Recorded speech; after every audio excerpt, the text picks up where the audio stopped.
The secret formula behind small nations' global dominance. Israel faced war on multiple fronts in 2024, yet somehow ranked as the sixth strongest economy globally according to The Economist, outperforming Germany, the United States, and the United Kingdom. A nation the size of New Jersey, with just 9.3 million people and surrounded by hostile neighbors, has built remarkable economic resilience. Despite existential threats, Israel's tech sector secured over $12 billion in funding and $15.8 billion in M&A activity. What hidden formula allows such extraordinary performance against all odds? Certain small nations have discovered a system for converting limitations into strengths. In this documentary, we'll decode how Israel, Rwanda, the UAE, and Botswana engineered transformations that defy conventional wisdom. The UAE's desert to global hub transformation. Picture the United Arab Emirates in 1971. 7 small emirates united into a new nation, their landscapes dominated by sand dunes and modest coastal settlements. The economy revolved around pearl diving, fishing, and the beginnings of oil production. With fewer than 300,000 inhabitants spread across this desert expanse, the UAE's future seemed predetermined by its harsh geography and limited resources. Dubai, which would later become the Federation's crown jewel, was particularly vulnerable. Unlike Abu Dhabi, Dubai possessed minimal oil reserves, creating an urgent need to diversify its economy from the start. The contrast between the Emirates was stark. Abu Dhabi controlled over 90% of the UAE's oil reserves, while Dubai's reserves were projected to be depleted within decades. The nascent country faced immense infrastructure challenges. In 1971, infrastructure was rudimentary at best. Minimal paved roads, unreliable electricity, and scarce potable water. Most citizens remained engaged in subsistence activities, with education and healthcare systems barely developed. Literacy rates hovered below 20%, and communication infrastructure remained primitive, with international calls requiring booking through operators days in advance. This starting position seemed to confirm the theory of geographic determinism, that a nation's physical environment dictates its development trajectory. By conventional metrics, the UAE appeared destined to remain a peripheral player in global affairs, perhaps becoming moderately wealthy from oil exports, but unlikely to achieve significant international influence. From these humble beginnings, a radical transformation was set in motion. The 1990s marked a critical inflection point when several factors converged to create both existential threats and unprecedented opportunities. Oil prices experienced dramatic volatility, dropping below $10 per barrel in 1998, a stark reminder of resource dependency risks. Simultaneously, regional competitors like Bahrain established themselves as financial hubs, while Qatar began leveraging its natural gas reserves for economic diversification. UAE leadership recognized these warning signs and accelerated transformation efforts that had begun a decade earlier. The establishment of Jebel Ali Free Zone in 1985 created a template for economic diversification, offering foreign companies unprecedented benefits. 100% ownership, zero corporate taxes, and streamlined customs procedures. This model proved so successful that by the late 1990s, the UAE began replicating it across specialized sectors. Dubai Internet City, launched in 1999, created a dedicated ecosystem for technology companies. Dubai Media City followed in 2001, positioning the emirate as a regional center for broadcasting and publishing. These specialized zones attracted global corporations seeking both tax advantages and strategic positioning within emerging Middle Eastern markets. What distinguished the UAE's approach was its comprehensive infrastructure vision. Rather than developing piecemeal, leadership implemented integrated planning that connected these free zones to world-class ports and airports. Dubai's Jebel Ali port, which began operations in 1979 but expanded dramatically in the 1990s, became the largest man-made harbor in the world and a critical node in global shipping networks.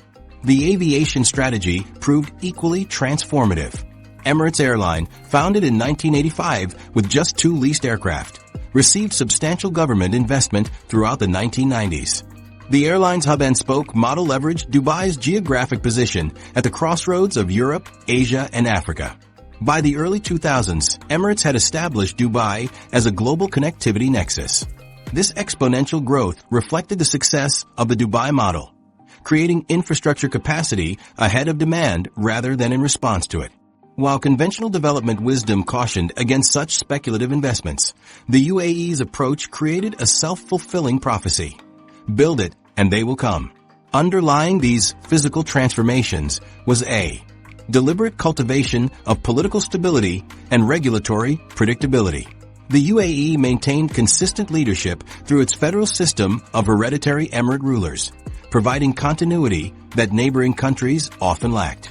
This political stability translated into consistent economic policies that attracted foreign investors seeking reliability in an often volatile region.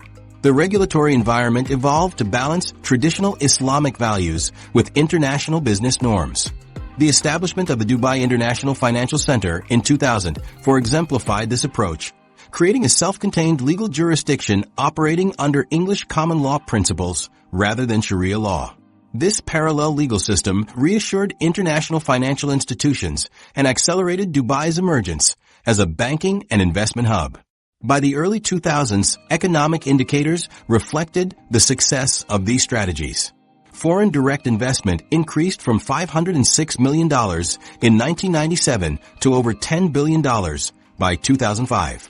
The service sector's contribution to GDP grew from approximately 37% in 1990 to over 50% by 2005, signaling successful diversification beyond oil. The 2008 to 2009 global financial crisis temporarily threatened this trajectory when Dubai's debt-fueled development model faced severe liquidity challenges. However, the federation's structure proved resilient, with Abu Dhabi providing financial support that enabled recovery and continued growth.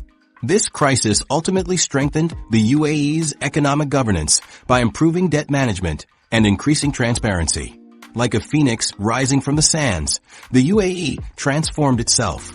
Today, it ranks among the world's top 10 nations for soft power, and its business climate ranks second globally for ease of doing business. The UAE's per capita GDP has increased from approximately $2,500 in 1971 to over $43,000 today, placing it among the world's wealthiest nations.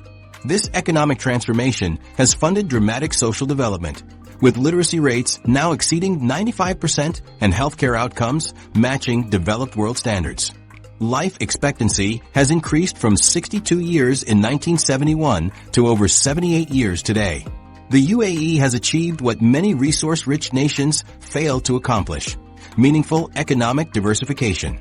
Oil now accounts for less than 30% of GDP, with tourism, financial services, logistics, and real estate driving economic growth.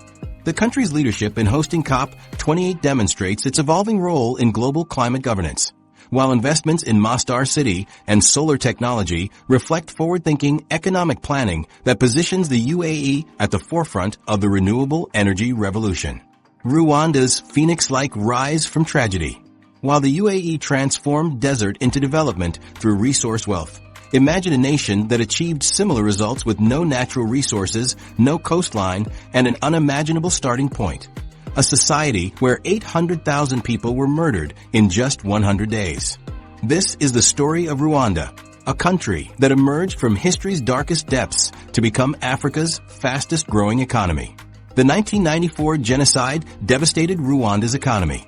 The country's GDP contracted by more than 50%, infrastructure crumbled, and international isolation set in. A landlocked nation of 12 million people with few exportable resources and the weight of trauma, Rwanda faced economic indicators that predicted continued poverty. Yet today, Rwanda stands as perhaps the most improbable economic success story of the 21st century. As former Minister of Finance Donald Kaberuka put it, "We decided to turn our landlocked reality into an opportunity by focusing on what doesn't require physical borders, knowledge and connectivity." Rwanda's journey began with a deliberate decision that contradicted traditional development thinking. Rather than focusing first on basic infrastructure like many developing nations, Rwanda's leadership made an audacious bet on digital technology, investing heavily in nationwide connectivity despite being among Africa's poorest countries at the time. This digital-first approach exemplifies strategic leapfrogging, skipping intermediate development stages to accelerate growth. Like a sprinter bypassing warm-up laps to race ahead, Rwanda jumped directly to digital solutions, while neighboring countries followed conventional development pathways. While conventional wisdom suggested building roads before networks, Rwanda recognized that digital infrastructure could overcome its geographical constraints, particularly its landlocked position that made physical exports challenging. The strategy manifested through a public sector-led development model that precisely targeted growth sectors rather than attempting broad economic advancement simultaneously. Rwanda concentrated investments in specific areas with the highest potential returns: information technology, tourism, and high-value agricultural exports. This focused approach allowed Rwanda to maximize impact despite limited capital. Services now contribute a dominant 48% to GDP, a remarkable shift for a nation previously dependent almost entirely on subsistence agriculture. Within this services sector, information and communication technologies recorded an extraordinary 25% growth in 2024 alone, demonstrating the returns on Rwanda's early digital investments. Rwanda's approach to foreign aid and development partnerships stands apart from other developing nations. Rwanda insisted on ownership of its development path. Foreign partners were welcome, but only under terms that aligned with Rwanda's self-determined priorities. This stance initially created tension with traditional donors, but ultimately attracted partners who valued Rwanda's commitment to results and accountability. The industrial sector provides another window into Rwanda's transformation, growing at 10% in 2024. Construction activities surged by 12%, reflecting systematic development of physical infrastructure to complement digital advances. Manufacturing expanded by 7%, with particularly strong growth in higher value segments like metal products and machinery, which increased by 20%. Even agriculture, still employing the majority of Rwandans, has transformed from subsistence farming to a more productive and diverse sector. Agricultural output grew by 5% in 2024, with food crop production driven by impressive 8% growth in Season A harvests. These figures reflect genuine advancement beyond pre-genocide productivity levels. Rwanda's embrace of technological solutions to overcome its constraints is exemplified by its pioneering use of drone technology in healthcare delivery. Through partnership with Zipline, Rwanda established the world's first national drone delivery system for medical supplies. The impact has been life-saving. One study documented that drone blood deliveries reduced in-hospital maternal deaths from postpartum hemorrhage by more than half. This drone initiative demonstrates Rwanda's willingness to take calculated risks on emerging technologies rather than waiting for proven solutions. While many nations might have dismissed drone delivery as futuristic, Rwanda recognized its potential to address a critical challenge in a mountainous country with limited road infrastructure. The success of this program has positioned Rwanda as a global leader in medical logistics innovation. The results of these strategies are reflected in Rwanda's macroeconomic indicators. Despite global economic headwinds, Rwanda maintained 8.9% GDP growth in 2024, approximately 3 times higher than neighboring countries. Inflation has stabilized around 5%, reflecting effective monetary policy management. The country's international reserves remain adequate at about 4.5 months of imports, providing crucial economic stability. Rwanda's current account deficit, which widened in 2024, reflects strategic investment rather than economic weakness. The increase was driven primarily by capital goods imports, machinery, and equipment that build future productive capacity rather than consumer products. Rwanda's economic trajectory has occurred alongside social healing and reconciliation. The country has transformed both economically and socially, with institutions rebuilt to promote stability and inclusion. While critics point to political restrictions, the progress in creating a functional society from the ashes of 1994 is remarkable. The transformation extends to governance systems and social indicators. Rwanda ranks among Africa's least corrupt nations according to transparency indices. Its civil service is noted for efficiency, with performance contracts, known locally as imihigo, creating accountability at all levels of government. Gender equality has advanced significantly, with Rwanda consistently maintaining one of the world's highest percentages of women in parliament. These governance reforms were strategic economic decisions. By creating predictable rules, reducing corruption, and increasing government effectiveness, Rwanda established the institutional foundations necessary for sustained growth. Foreign investors often cite governance quality and policy predictability as key factors in their decisions to enter the Rwandan market despite its small size. The Rwandan model raises important questions about development pathways. Can other resource-constrained nations achieve similar transformations? Does Rwanda's success challenge conventional wisdom about prerequisites for economic growth? The evidence suggests that geography and natural resources matter less than strategic choices and effective implementation. Rwanda's experience demonstrates that nations can overcome seemingly insurmountable obstacles through strategic vision, disciplined execution, and willingness to defy conventional development models. Like the UAE, Rwanda identified its constraints and developed strategies specifically designed to overcome them rather than accepting them as destiny. Israel's innovation ecosystem under pressure. For our next case study, consider a paradox in national development. The country that faces the most severe threats often produces the most remarkable innovations. Israel's existence has been under continuous challenge since its founding in 1948. Yet rather than constraining growth, this pressure created the perfect conditions for technological breakthroughs that would reshape global industries. The starting conditions for Israel presented extraordinary challenges. Born amid conflict, the nation-state found itself surrounded by hostile neighbors, with virtually no natural resources and a landscape two-thirds desert. The new nation absorbed diverse immigrant populations, refugees speaking different languages, practicing varied cultural traditions, and bringing disparate skill sets. This created both integration challenges and a uniquely diverse talent pool, setting the stage for an innovation ecosystem where adversity became fuel for creativity. Israel transformed these constraints into advantages. While most nations would struggle under the burden of spending nearly 6% of GDP annually on defense, compared to 1 to 2% in most developed countries, Israel converted this necessity into an innovation catalyst. Like a pressure cooker that intensifies flavors through contained heat and pressure, Israel's existential challenges compress talent, necessity, and urgency into a powerful force for technological advancement.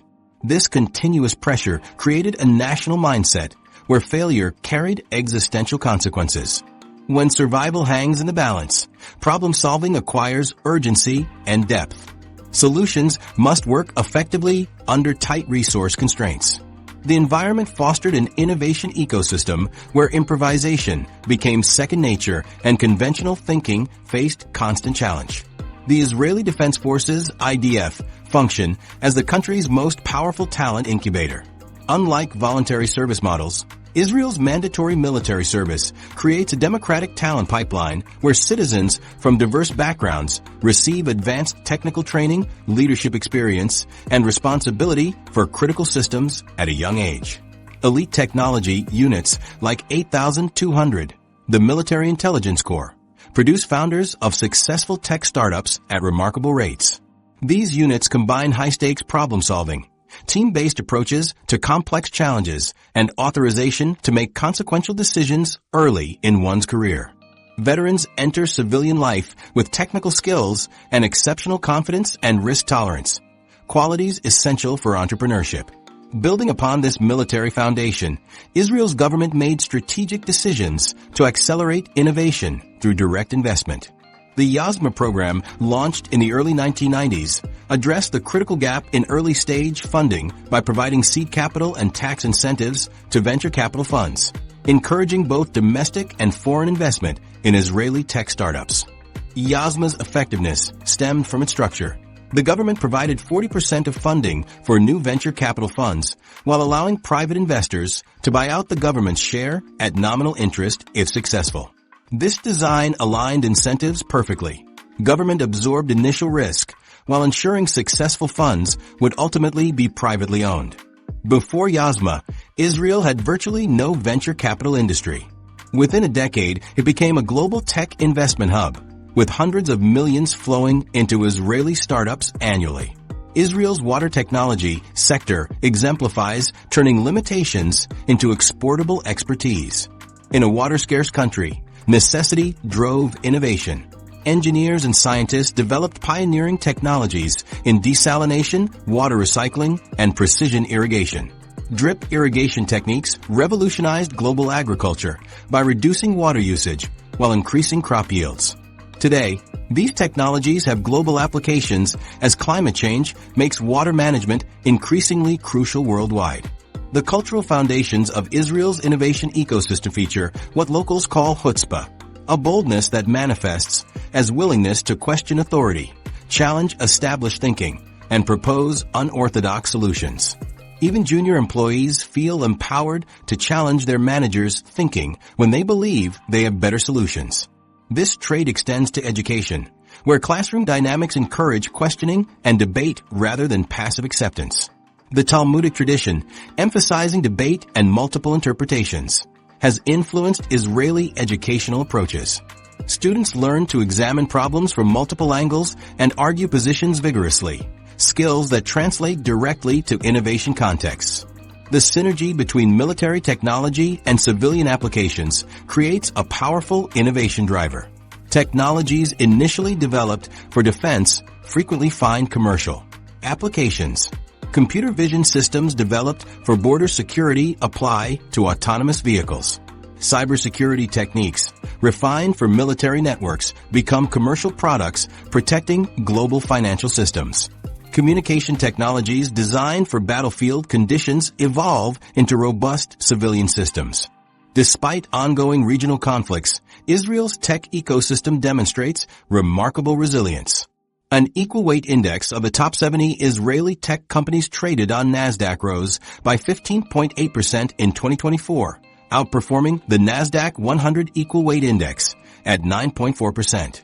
This outperformance occurred despite multiple active conflicts that might reasonably disrupt economic activity. While other emerging tech ecosystems falter during uncertainty, Israel's innovation machine gains strength from adversity. This paradoxical relationship between pressure and performance reveals something profound about innovation cultures. Constraints, paired with appropriate institutional structures and cultural mindsets, can accelerate rather than impede development. The lessons from Israel's experience challenge conventional development thinking.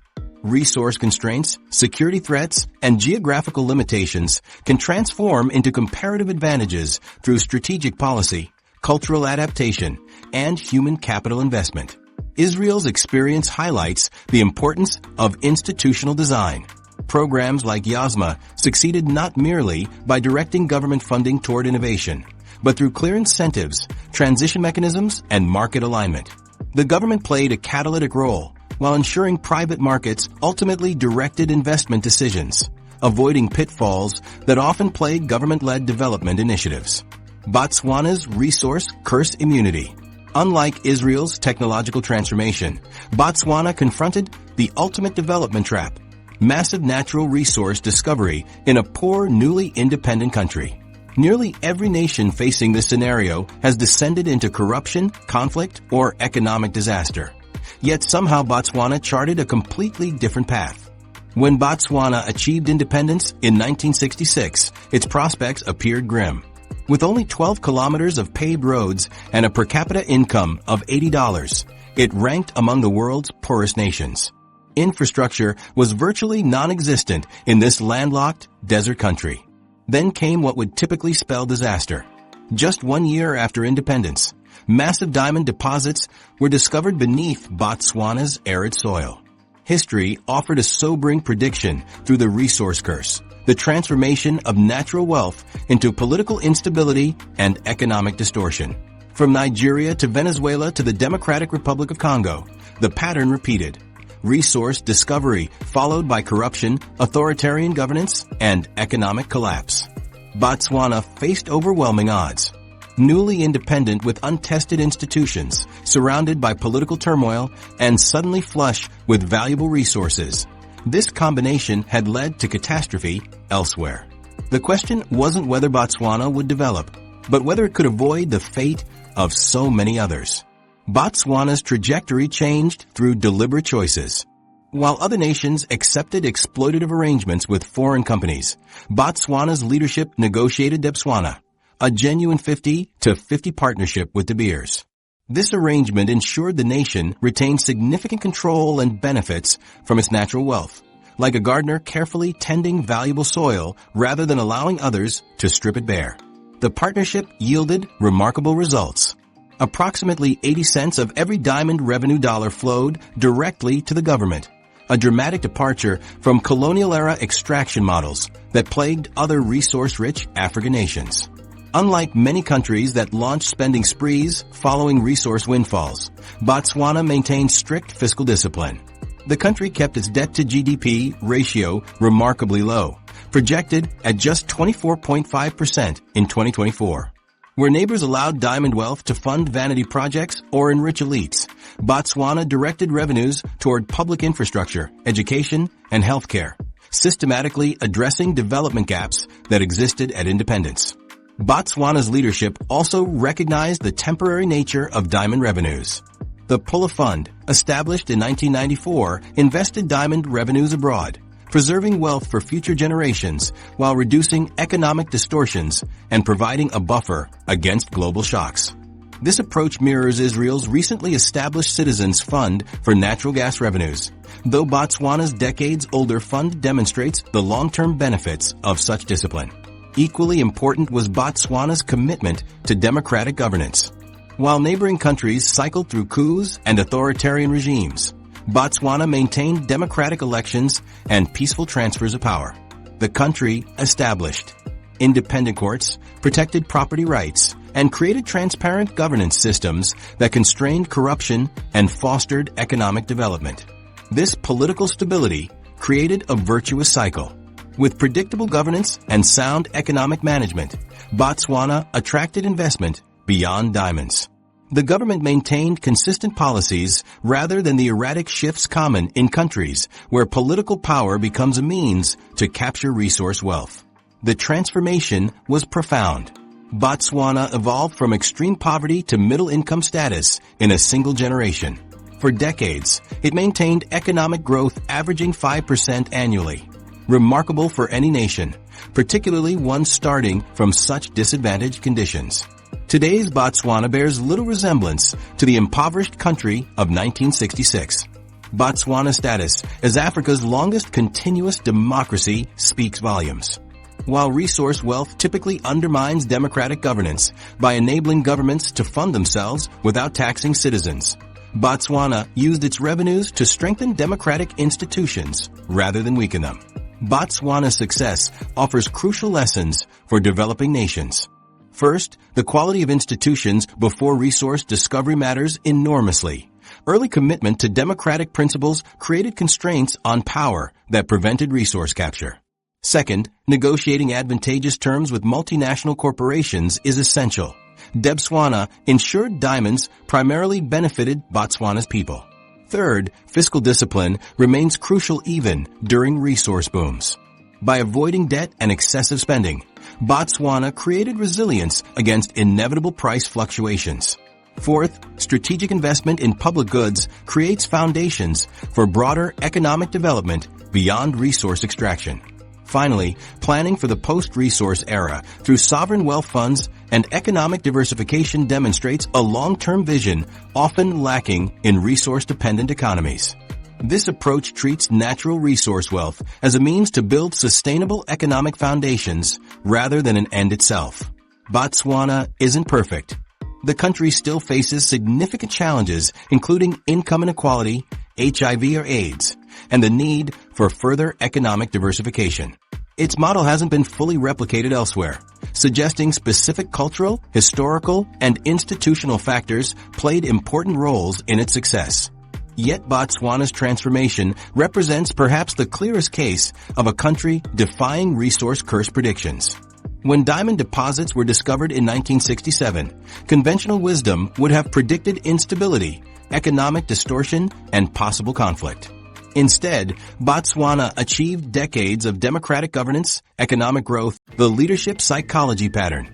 What invisible thread connects a Botswanan diamond negotiator, an Israeli technology pioneer, a Rwandan reformer, and an Emirati desert visionary? Beyond geography, resources, or historical circumstance, these nations share a leadership psychology pattern so specific it might constitute the hidden formula behind their extraordinary transformations. The success stories of Rwanda, Israel, UAE, and Botswana challenge our conventional understanding of leadership. Each nation was guided by pragmatic visionaries, leaders who combined ambitious long-term planning with immediate, practical actions. Picture a chess grandmaster who sees 20 moves ahead, yet focuses intently on the critical piece before them.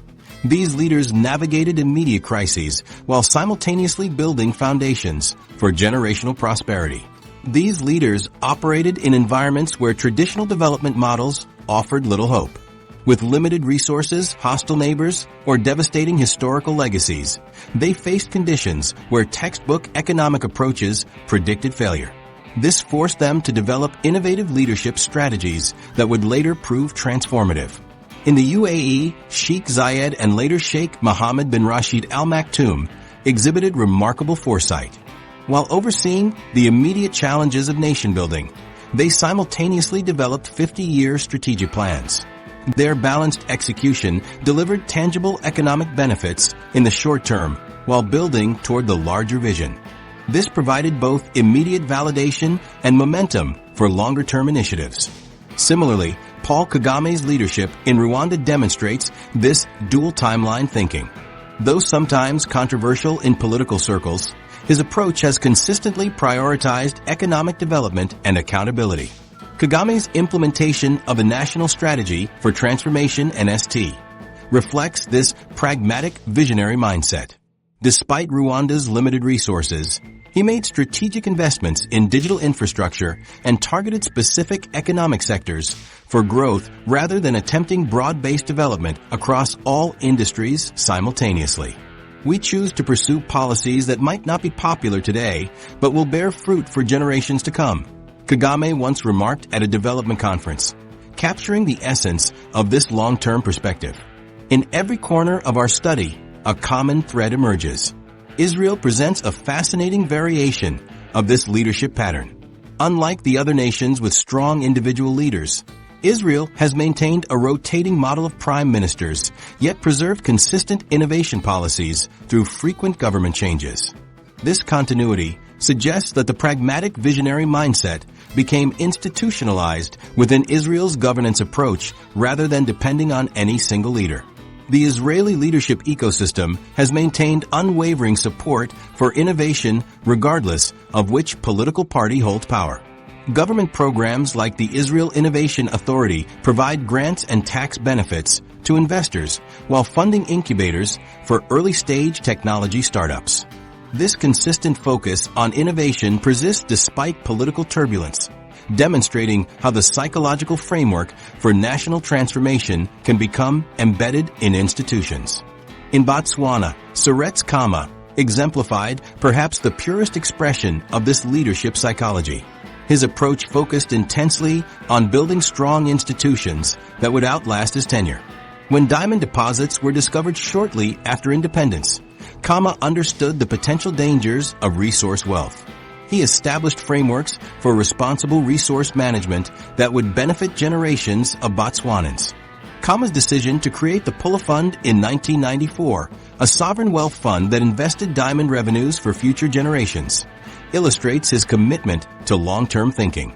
His emphasis on prudent macroeconomic policies and solid economic institutions, particularly around managing diamond revenue, contributed to decades of positive economic growth. This institutional prioritization enabled Botswana's remarkable transformation from one of the world's poorest nations to an upper-middle income country.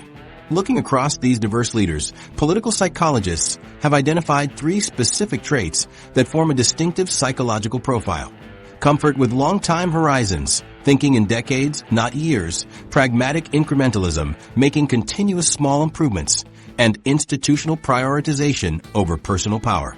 This psychological framework appears consistently across all 4 case studies, suggesting it might be a critical factor in successful national transformation. The comfort with long-time horizons manifests as strategic patience, the ability to envision and work toward outcomes that may not be fully realized during one's leadership tenure. These leaders implemented policies whose full benefits would emerge long after they left office, demonstrating unusual psychological distance from the need for immediate political validation. Pragmatic incrementalism appears as the disciplined pursuit of continuous small improvements rather than sweeping revolutionary changes. These leaders understood that transformation occurs through consistent progress. They maintained momentum through visible wins while avoiding the destabilizing effects of radical change. Perhaps most striking is the consistent prioritization of institution building over personal power. While all wielded significant authority, these leaders channeled their influence toward creating systems and structures that would function independently of their direct involvement. Rather than concentrating authority, they distributed it through capable institutions designed for longevity and resistance to corruption.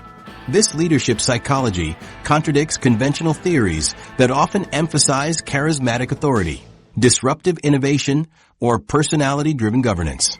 Instead, these transformation leaders embodied a more nuanced approach that balanced vision with pragmatism, patience with action, and personal authority with institutional strength.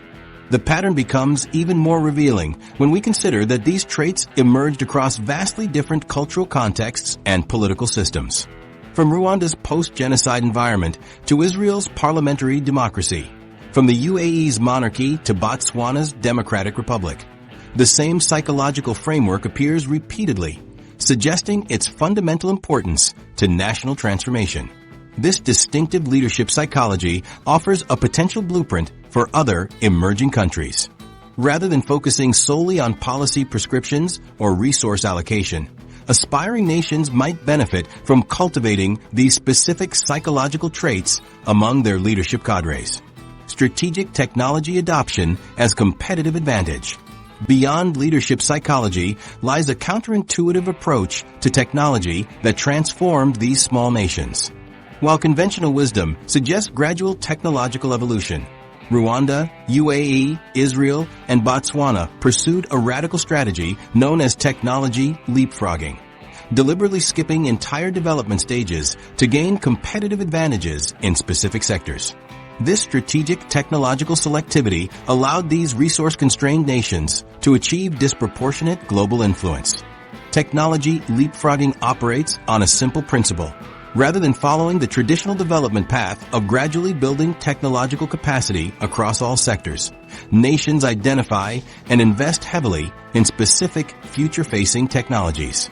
Like an athlete who leaps over hurdles that competitors must laboriously navigate around, these countries bypass legacy systems entirely, moving directly to cutting-edge solutions. The strategy requires exceptional foresight, calculated risk-taking, and the willingness to prioritize certain sectors over others, qualities these nations cultivated through the visionary leadership we explored earlier. For these small countries, technology leapfrogging emerged as a necessity born of constraint. Limited financial resources meant they couldn't compete with wealthy nations across all technological fronts. Instead, they transformed this limitation into an advantage by making highly focused technological bets, while larger countries spread investments more broadly. Rwanda's approach to digital infrastructure exemplifies this principle perfectly. Rather than following the traditional sequence, first universal electricity access, then telephone networks, and eventually internet infrastructure, Rwanda boldly invested in nationwide 4G coverage, while many citizens still lacked reliable electricity. By 2024, Rwanda's services sector contributed 48% of GDP, with information and communication services growing by 25%. The country achieved a 7.6% growth rate in the first 3 quarters of 2023, despite global economic challenges. This strategic technology adoption allowed Rwanda to convert limited physical infrastructure into a competitive advantage. The country's mobile-first approach enabled citizens to access banking, healthcare information, and government services without extensive physical networks. This digital-first strategy created a generation of tech-savvy entrepreneurs who participate in the global economy despite Rwanda's landlocked geography. The UAE demonstrates another variation of this approach. When many governments still operated with paper-based systems in the early 2000s, the UAE made a decisive shift toward e-government services. This early digitization dramatically reduced bureaucracy and corruption while improving the business climate. The results are impressive. The UAE now ranks first globally in 23 vital sectors, including telecommunications, health, residency, and labor. The country also ranks among the top 5 nations in 59 indicators and among the best 10 in 106 indicators. The UAE's technological edge extends beyond government services into digital connectivity. The country boasts a global leading social media penetration rate of 115% as of 2024, with user numbers growing from 9.84 million in 2021 to 10.68 million in 2022.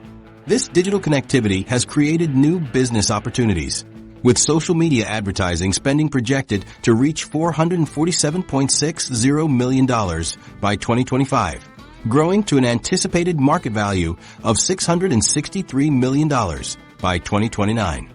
Israel's technological strategy focused intensively on cybersecurity, recognizing it as an emerging field where it could establish global leadership. This specialization leveraged Israel's unique security challenges and military technological capabilities to create economic opportunities. While cybersecurity companies represent only 7% of Israel's tech ventures, they attract 36% of all technology funding in the country. This deliberate concentration has positioned Israel as a global cybersecurity powerhouse, with Israeli companies providing security solutions to governments and corporations worldwide. Botswana took a different approach by focusing on diamond processing technologies. Instead of simply exporting raw materials, Botswana strategically invested in technologies that increased local value addition. The government's Botswana Excellence initiative further supported this approach by developing technological capabilities in e-commerce, education, financial services, logistics, and international trade.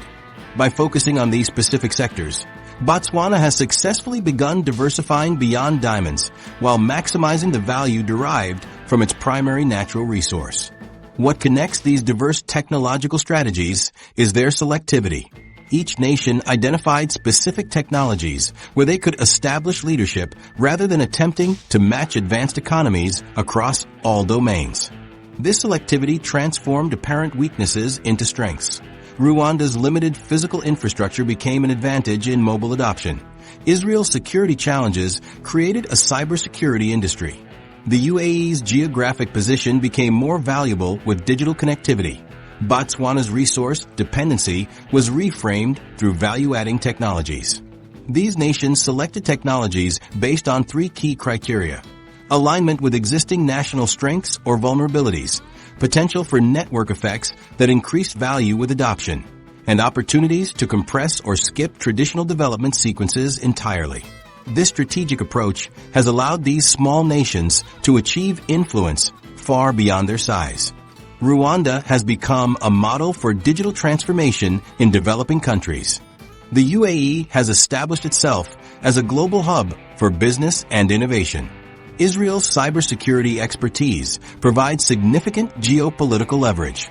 Botswana has escaped the resource curse that traps many mineral-rich nations. The common thread through these success stories is the prioritization of future-facing sectors over catching up in legacy industries.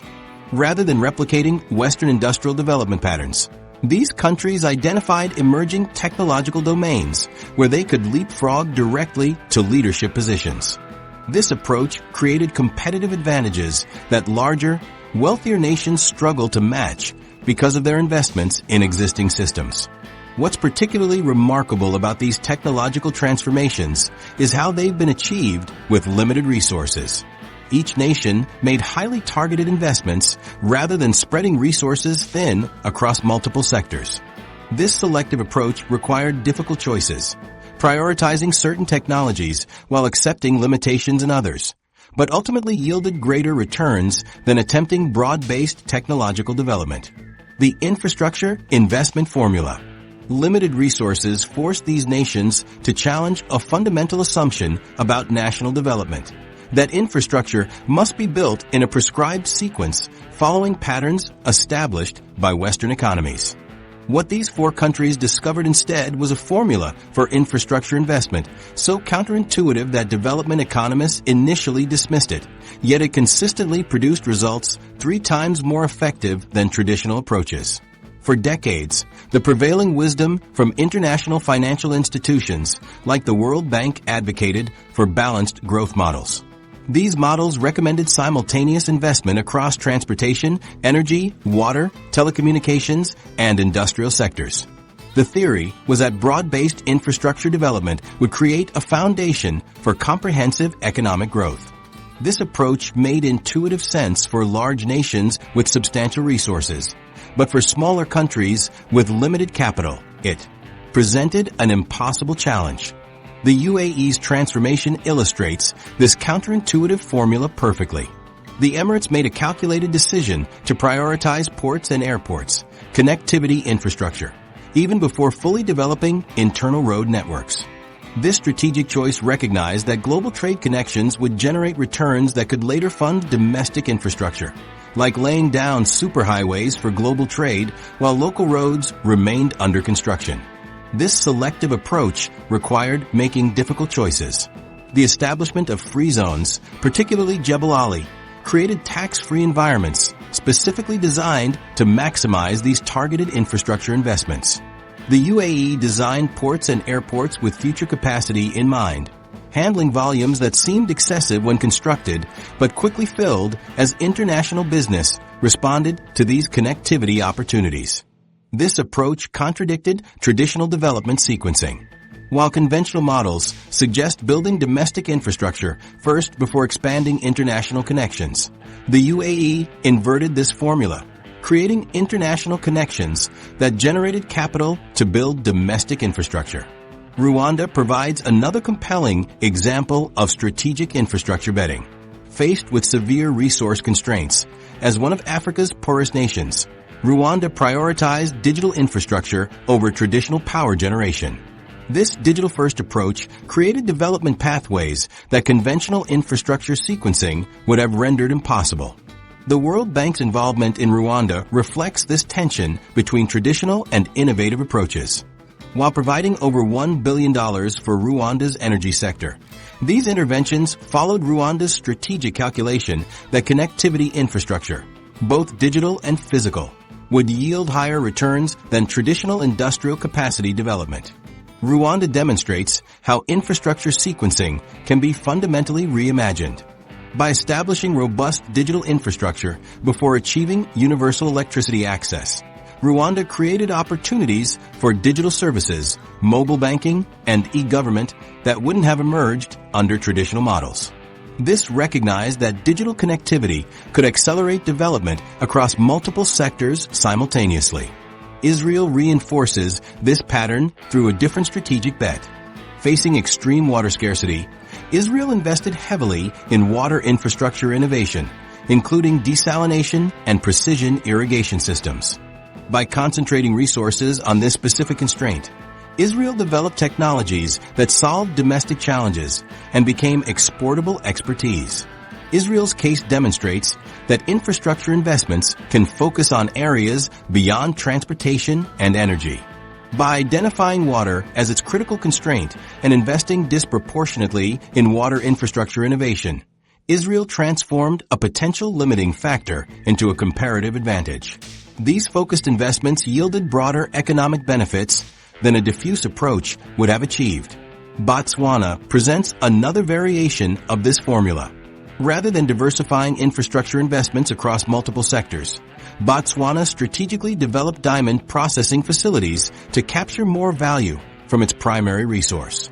This focused approach enabled moving up the value chain while generating revenue needed for broader infrastructure development. Botswana integrates this approach with prudent fiscal management, The government established a Pula fund as a sovereign wealth mechanism that invested diamond revenues abroad, creating financial stability that supported sustained infrastructure development.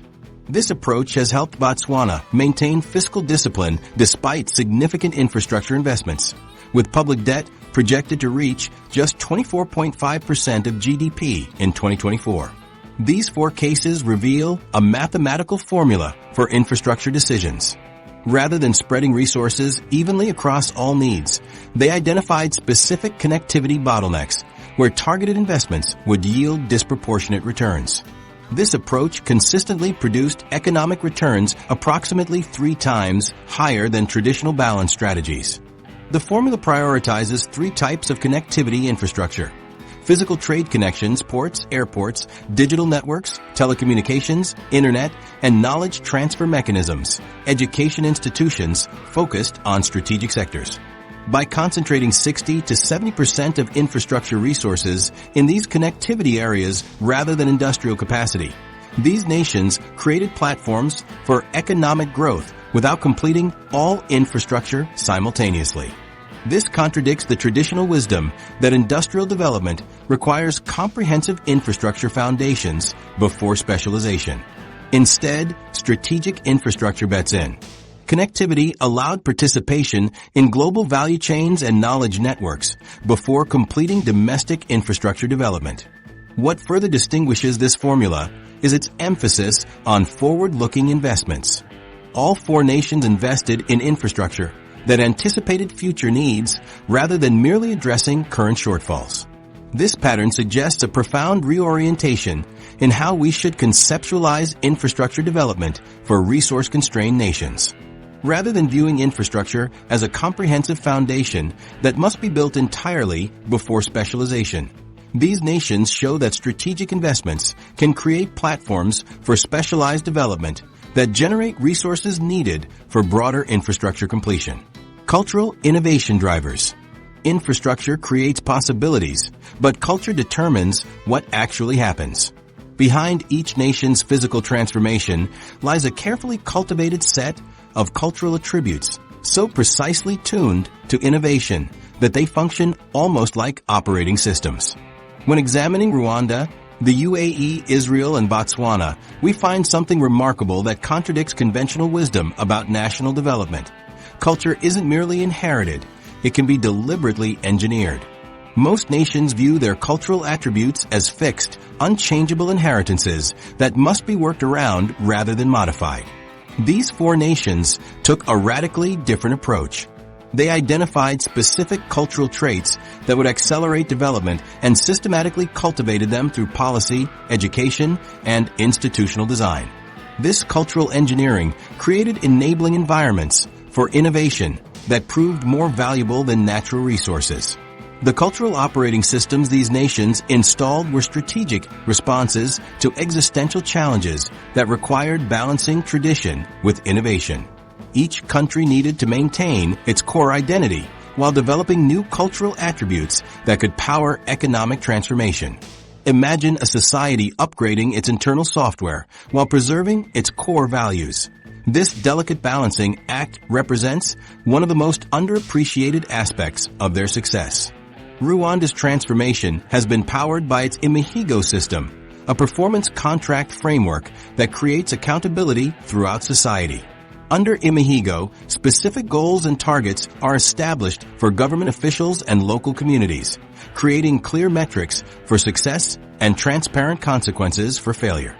This system connects performance directly to both rewards and consequences, establishing a cultural expectation that promises must be kept and results must be delivered.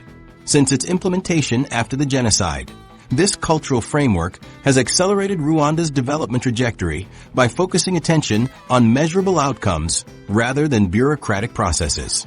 By embedding accountability into its cultural DNA, Rwanda created an implementation engine that turns plans into reality with unusual efficiency. The United Arab Emirates faced a different challenge: how to become globally integrated while maintaining its distinctive identity. The UAE implemented cultural balancing strategies that allowed it to navigate between tradition and modernization. This approach enabled the UAE to attract foreign investment, talent, and tourism while maintaining its unique cultural identity, a balancing act few nations manage successfully. What makes the UAE's strategy particularly effective is how it positions traditional values as foundations for progress. By creating spaces where tradition and innovation coexist productively, the UAE developed a cultural flexibility that allows it to adapt quickly to changing global conditions without experiencing identity crises that often paralyze other developing nations. Israel's entrepreneurial ecosystem exemplifies how cultural attributes can drive economic outcomes. Israel's culture emphasizes challenging assumptions, embracing risk, and questioning authority, attributes often summarized as chutzpah.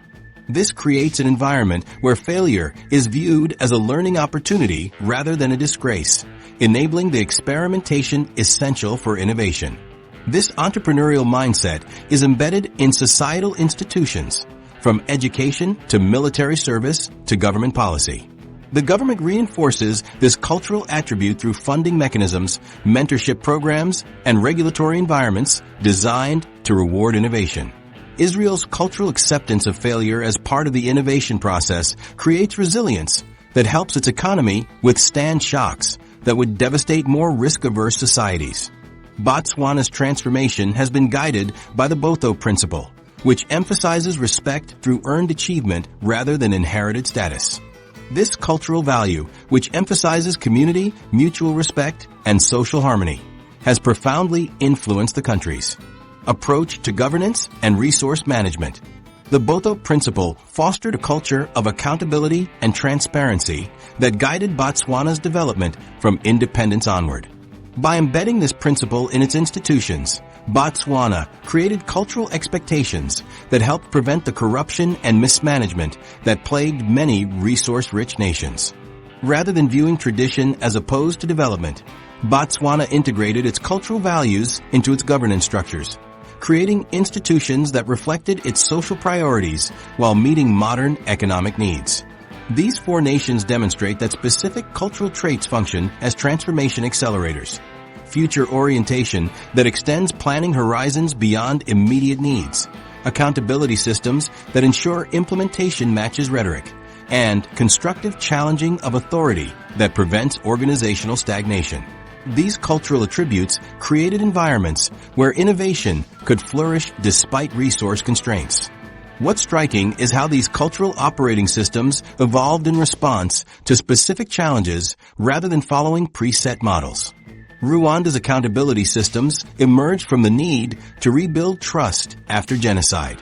The UAE's cultural balancing strategies address the challenge of maintaining identity while integrating globally. Israel's risk-tolerant entrepreneurial culture developed in response to existential threats. Botswana's emphasis on earned respect through achievement helped navigate the challenges of sudden resource wealth. The economic impact of these cultural drivers becomes clear when examining development outcomes. Nations with similar natural resources, geographic positions, and initial conditions have achieved vastly different results based largely on their cultural attributes. The ability to foster accountability, balance tradition with innovation, encourage constructive challenging of authority, and maintain ethical governance has proven more determinative of success than traditional development inputs. The lesson for other nations is powerful. Cultural attributes aren't fixed inheritances, but can be deliberately cultivated to accelerate development. Through visionary leadership, these countries transformed their cultural landscapes, creating societal operating systems optimized for innovation and growth. By identifying specific cultural traits that enable innovation and systematically promoting them, nations can create enabling environments that maximize their developmental strategies potential for growth without bankruptcy. Vision without funding remains just a dream. While cultural transformation laid essential groundwork for our 4 case studies, they still faced a fundamental challenge: securing billions in development capital without sacrificing their economic sovereignty. This challenge is where most developing nations falter. The conventional development financing playbook typically leads to a predictable tragedy: spiraling debt that eventually triggers IMF intervention, austerity programs, and the surrender of economic policy making to external creditors. The statistics are sobering. Over 60% of low-income countries are currently in debt distress or at high risk of it, according to the IMF. What makes our four nations remarkable is their implementation of ambitious development agendas while avoiding debt traps. They funded infrastructure projects, educational systems, and innovation ecosystems without mortgaging their future. The challenge was particularly acute given their initial positions, limited collateral, uncertain credit histories, and in Rwanda's case, a recent history of conflict that made traditional lenders extremely cautious. Rwanda developed a sophisticated partnership model with international financial institutions, especially the World Bank, which has provided $8.2 billion in financing across multiple sectors. Rwanda's approach is distinguished by strict debt ceiling mechanisms that prevent runaway obligations. Even during the pandemic, when most nations dramatically increased borrowing, Rwanda maintained strategic discipline. While its debt-to-GDP ratio increased from 19.4% in 2010 to an estimated 71% in 2020, this was a calculated move rather than financial recklessness. The World Bank's involvement extends beyond providing capital. It includes investment operations across human capital development, infrastructure, and private sector growth. Rwanda has maintained ownership of how these resources are deployed, insisting on alignment with national priorities rather than donor agendas. This has allowed the country to channel financing toward productive investments rather than consumption-based spending. The IMF has also played a central role through the Policy Coordination Instrument and Standby Credit Facility, facilitating approximately $87.51 million in disbursements.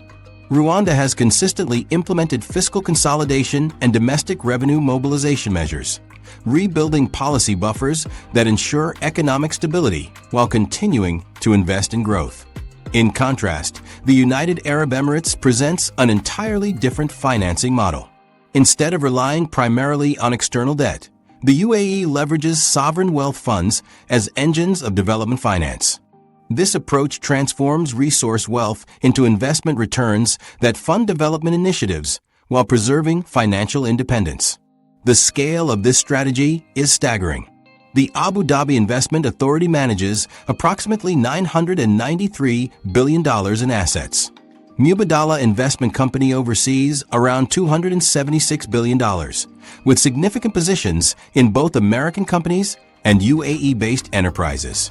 Abu Dhabi Development holding controls approximately $157 billion, while the Investment Corporation of Dubai manages an estimated $320.4 billion. These funds adhere to the Santiago Principles, a code of good practices promoting transparency and accountability. Rather than becoming vehicles for corruption, these sovereign wealth funds function as professional investment entities that generate returns while advancing strategic national interests. This approach has funded ambitious infrastructure and diversification initiatives without accumulating debilitating external debt. Building on these models, Israel has pioneered diaspora bond programs. Leveraging its global connections, particularly with the United States, Israel has secured extraordinarily favorable financing terms. The strength of this economic relationship is reflected in the numbers. Two-way trade in goods and services between Israel and the U.S. reached $49.9 billion in 2023, while American foreign direct investment in Israel totaled $42.5 billion in 2022. The existence of a bilateral tax treaty since 1975 has facilitated financial flows, creating conditions where diaspora bonds become viable financing instruments. These bonds appeal to investors with cultural or emotional connections to Israel, allowing the country to borrow at lower rates than would be available through conventional sovereign debt markets, a financing mechanism that provides capital while strengthening economic sovereignty. Similarly innovative, Botswana's approach centers on prudent macroeconomic policies and solid economic institutions. The country implements counter-cyclical borrowing patterns, accumulating reserves during resource booms and carefully managing spending during downturns. This strategy has kept Botswana's debt-to-GDP ratio remarkably low, projected to reach just 24.5% in 2024. Botswana prioritizes improving the efficiency of public spending and redirecting expenditures toward productivity-enhancing investments. Rather than using borrowing to fund consumption, Botswana consistently directs capital toward investments in human capital development and economic diversification. This disciplined approach has earned favorable credit ratings that further reduce borrowing costs, creating a virtuous cycle. When analyzing these approaches mathematically, a fascinating pattern emerges. All four nations have maintained average debt service to revenue ratios below 30%, a critical threshold that ensures countries aren't spending excessive portions of their income servicing debt, preserving fiscal flexibility for essential services and development priorities. They've also maintained average debt-to-GDP ratios below 60% during normal economic conditions, allowing temporary increases during crises without triggering debt spirals. The mathematical relationship between debt and growth in these countries suggests that each dollar of debt has generated approximately $1.70 in economic output over time, a significantly higher return than the global average of $1.30. This efficiency in converting borrowed capital into productive output represents the true genius of their approaches. Three critical principles emerge from these diverse strategies. First, these nations maintained clear hierarchies of capital allocation, directing financing toward investments with demonstrable returns. Second, they created institutional buffers between political pressures and financial decision-making, reducing the risk of economically unsound expenditures. Third, they diversified financing sources rather than becoming dependent on any single creditor or funding mechanism. These approaches demonstrate that developing nations can secure substantial development capital without surrendering economic sovereignty. By maintaining disciplined borrowing practices, creating sovereign wealth mechanisms, and prioritizing productive investments, nations can fund ambitious development agendas while preserving future prosperity. The next small nation powerhouses. History doesn't simply repeat itself, it provides blueprints. The transformation mechanics we've observed in Rwanda, the UAE, Israel, and Botswana offer a predictive framework for identifying tomorrow's unlikely powerhouses. While traditional economic forecasting focuses on GDP growth, inflation rates, and trade balances, our analysis reveals that institutional quality, technological adaptation, and strategic resource allocation are far more powerful indicators of future global influence. Looking beyond conventional metrics, we've identified four emerging nations that display similar transformation patterns to our case studies. Could these nations be tomorrow's secret formula for global power?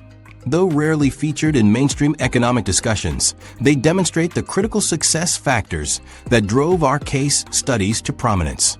Vietnam has positioned itself as a significant technology manufacturing hub through strategic investments and policy reforms. The country attracts foreign direct investment in high-tech sectors while maintaining competitive labor costs, creating a magnet for global technology companies. Consider Tinguin, whose Hanoi-based electronics component startup now supplies parts to Samsung and Apple, a journey impossible just 15 years ago. This strategic positioning mirrors how the UAE transformed into a logistics hub through targeted infrastructure development. Vietnam leverages manufacturing to build technological capacity through policies encouraging knowledge transfer and skills development. The industrial sector shows impressive momentum, with metal products and machinery manufacturing experiencing strong expansion. The government maintains political stability while implementing economic reforms that create a favorable business environment, echoing the approach of both the UAE and Botswana to attract investment while controlling development priorities. Estonia represents another success story through its digital-first governance approach. The country's e-governance initiatives, including digital identity programs and online service delivery, have transformed its public sector operations. A citizen can register a new business in under 20 minutes without leaving home, making Estonia's digital infrastructure a model for developed nations. This wholesale embrace of digital transformation echoes Rwanda's leapfrogging strategy across a broader spectrum of government functions. Estonia's digital infrastructure creates exceptional government transparency and efficiency, reducing corruption while streamlining interactions between citizens, businesses, and the state. The resulting digital society attracts technology startups and foreign investment, creating economic opportunities unattainable through traditional development paths. Estonia positions itself at the strategic intersection between Eastern and Western Europe, creating a digital bridge that leverages geographic positioning similar to the UAE's location advantage. Costa Rica demonstrates how environmental leadership and human capital investments create a distinctive development model. The country's commitment to sustainability has created both global reputation and tangible economic advantages. This parallels Botswana's strategy of converting resource wealth into sustainable development, though Costa Rica achieved this without significant natural resource extraction. The Costa Rican model centers on a highly educated workforce that attracts foreign investment in high-value sectors. Companies like Intel have established major operations there, drawn by skilled workers rather than cheap labor. This human capital focus enables economic growth without environmental degradation. The country's dedication to conservation has transformed a potential constraint into a competitive advantage, particularly in tourism, where pristine environments attract ecological experiences. Ghana's democratic stability and strategic positioning in West Africa present another compelling transformation story. The country's commitment to democratic governance stands out in a turbulent region. This political reliability, combined with strategic location and access to expanding regional markets, has attracted foreign investment and fostered economic growth that outpaces many neighbors. Ghana's efforts to diversify beyond traditional sectors reflect the deliberate economic structuring in our case studies. By investing in agricultural modernization, manufacturing, and service development, Ghana builds a more resilient economic foundation. Farmers like Kwame Adu now use mobile technology to access market prices and weather forecasts, transforming traditional agriculture into data-driven businesses. The country's emphasis on institutional development creates the predictable business environment that proved crucial in our 4 case studies. What unites these diverse nations is their adherence to specific transformational principles identified as critical success factors. Institutional quality, including government effectiveness and control of corruption, emerges as a powerful predictor of long-term performance. Nations with robust, transparent institutions attract more investment, foster innovation, and achieve sustainable growth compared to those with weaker governance. Technology adoption rates represent another powerful indicator.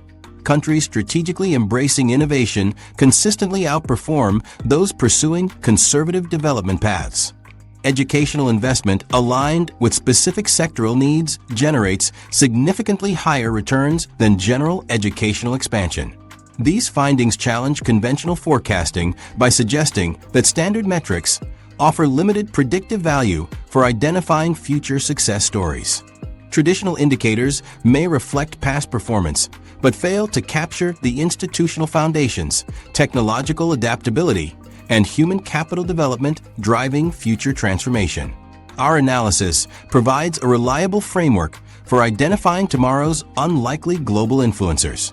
Nations combining institutional quality, strategic technology adoption, and targeted human capital investments consistently outperform peers over time, regardless of initial resources or geographic constraints. This explains why traditional powerhouses sometimes stagnate, while previously overlooked nations achieve remarkable transformations. What we've discovered through these 4 remarkable national journeys fundamentally challenges conventional wisdom about global influence. The UAE, Rwanda, Israel, and Botswana have proven that population size, geographical location, and natural resource endowments need not determine a nation's destiny. These nations demonstrate a powerful formula. Disciplined financial management combined with strategic technology adoption and cultural innovation creates outsized global impact. The playbook for national development has evolved. Success now prioritizes connectivity infrastructure over industrial capacity, quality institutions above resource extraction, and strategic specialization rather than broad diversification. This blueprint redefines what's possible for emerging nations. The question becomes, how will your country harness these transformative